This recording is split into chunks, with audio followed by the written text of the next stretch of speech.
நம்ம தினசரி வீட்ல பயன்படுத்துற முக்கியமான பொருள்ல மஞ்சளும் ஒண்ணு. இந்த மஞ்சள் நம்ம கைக்கு வந்து சேர்றதுக்கு முன்னாடி பல நாட்களும் பல பேரோட உழைப்பும் இந்த மஞ்சளுக்கு பின்னாடி இருக்கு.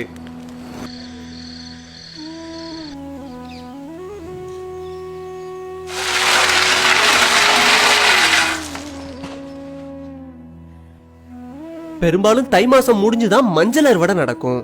மஞ்சள் இப்ப அறுவடைக்கு தயாராயிடுச்சு. மஞ்சள் அறுவடையப்ப மஞ்சள் செடியை மட்டும் அறுத்துருவாங்க.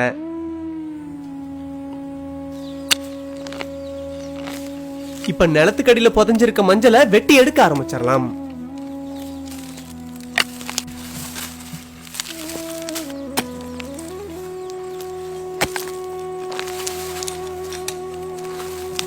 இப்ப வெட்டின மஞ்சள் எல்லாத்தையும் தனித்தனியா சேகரிக்க ஆரம்பிச்சிடலாம்.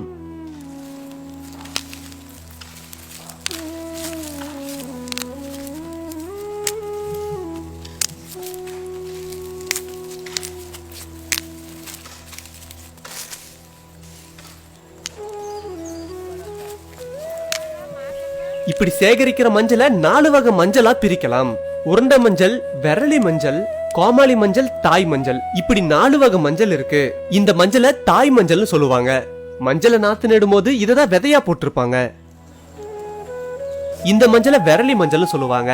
அறுவடையப்ப இந்த மாதிரி மஞ்சள் தான் அதிகமா கிடைக்கும்.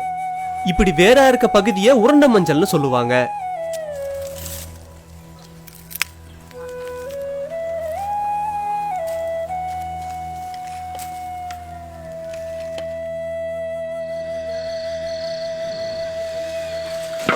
இந்த மஞ்சள் எல்லாத்தையும் ரகமா பிரிச்சதுக்கு அப்புறம் வேக வைக்க ஆரம்பிச்சிடலாம்.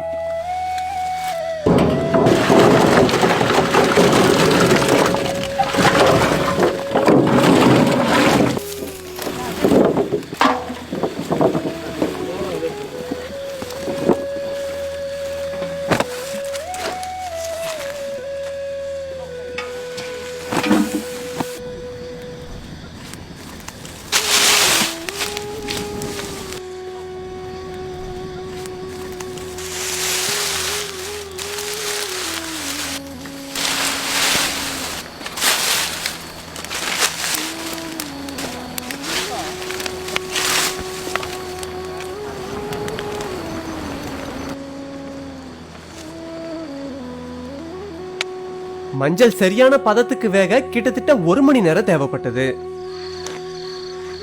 மஞ்சள் இப்ப சரியான பதத்துக்கு வெந்துருச்சு. இப்ப மஞ்சளை இறக்கிடலாம்.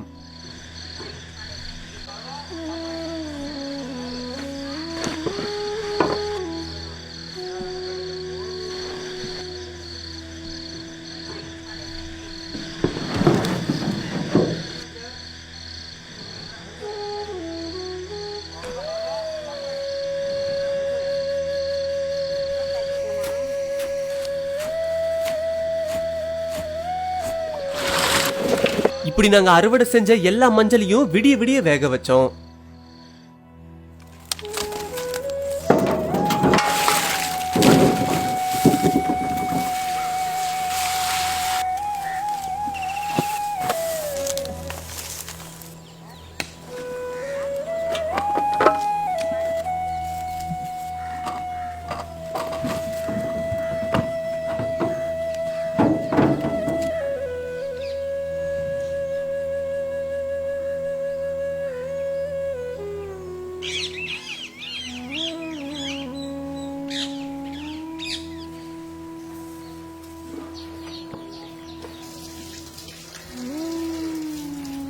இப்படி நம்ம வேக வச்ச மஞ்சளை பரவலா கொட்டி நல்லா காய வச்சிடலாம்.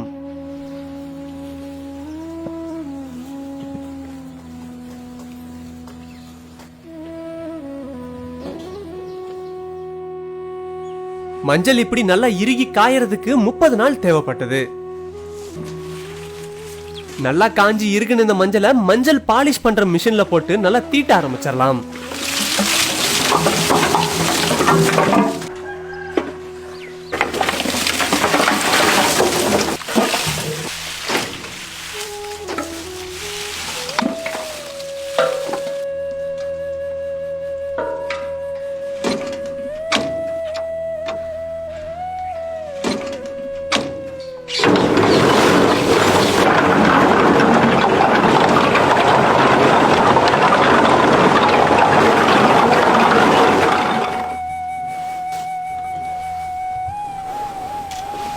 மஞ்சளை சரியா 1 மணி நேரம் இந்த மிஷின்ல தீட்டணும். 1 மணி நேரம் நல்ல மஞ்சளை தீட்டினதுக்கு அப்புறம் மஞ்சள் தயாராயிடுச்சு.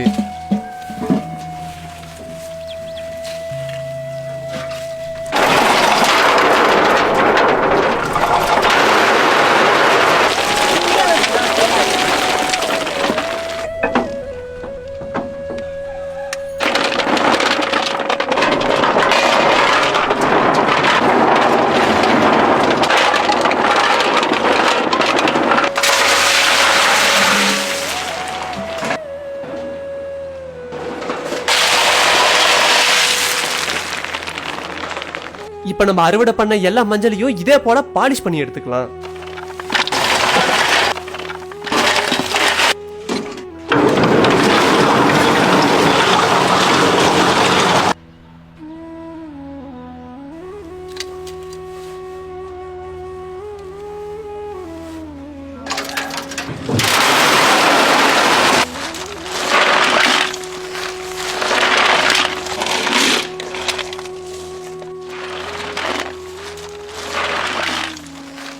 இப்படி கிடைச்ச இந்த மஞ்சளை பொடியா அரைச்சு சமையலுக்கும் அழகு சாதன பொருட்களுக்கும் பயன்படுத்துவாங்க.